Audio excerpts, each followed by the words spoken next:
At 3,000 hectares, the Burns Bog Ecological Conservancy area is 8 times the size of Stanley Park. It is hard to judge the bog size from the ground. The protected area borders on the Vancouver landfill, continuing all the way east to the Alex Fraser Bridge. The bog is globally unique. It's very, very important worldwide, and particularly in the Metro Vancouver region. It's a really important and rare ecosystem. It's actually one of the largest raised bogs on the west coast of the Americas. In fact, it's the largest undeveloped urban landmass in North America, teeming with red-listed endangered animals and plant life peculiar to the bog landscape. Burns Bog also has high ecological value because it acts as a giant carbon sink, absorbing harmful carbon dioxide from the atmosphere. It's full of this sphagnum moss, and what happens if you take that moss out and let it burn or decompose is that carbon goes up into the atmosphere and contributes to the greenhouse effect. And so if we keep bogs and protect them, then we're keeping that carbon in the ground and combating global warming. Up until 2004, development threatened, and it was all in danger of being swept away in the name of progress. That all changed when 4 levels of government, the federal government, the province, Metro Vancouver, and the Corporation of Delta, came together to purchase the bog for $73 million, signing a covenant to preserve and restore it for future generations.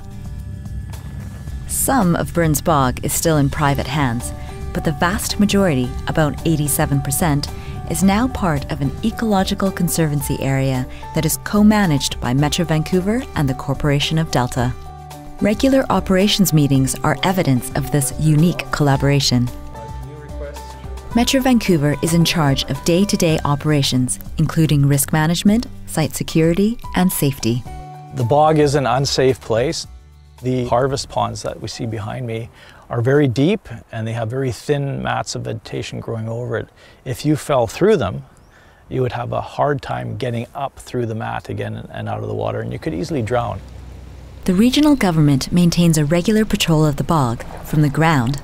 I'm just doing a check-in on 80th, going down the spur road. And also from the air. Delta's fire department is responsible for wildland fire management.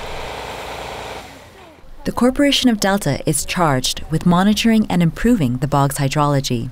That's the movement of water into, out of, and within the bog. Some of the research is done in conjunction with Metro Vancouver. Today we're installing some water level monitoring devices so that we can remotely record how the water fluctuates in this ditch over the year. What we're trying to do is figure out which direction the water is flowing and how fast it's flowing. We are trying to get a really good idea of how much water is coming in and how much water is going out. Each and every person working in the bog, whether they're contractors or municipal or regional employees, is required to apply for and receive a permit and undergo a safety orientation. A scientific advisory panel meets about 6 times a year. Made up of several international bog experts, the panel has helped Metro Vancouver and the Corporation of Delta come up with a long-term plan. Metro Vancouver has a 100-year management plan, and over that period we restore as much of the ecological condition as we can across as much of the bog as we can. And hopefully by the time we're done that first 100 years, we'll be at a point where it's self-sustaining and we can continue to manage it.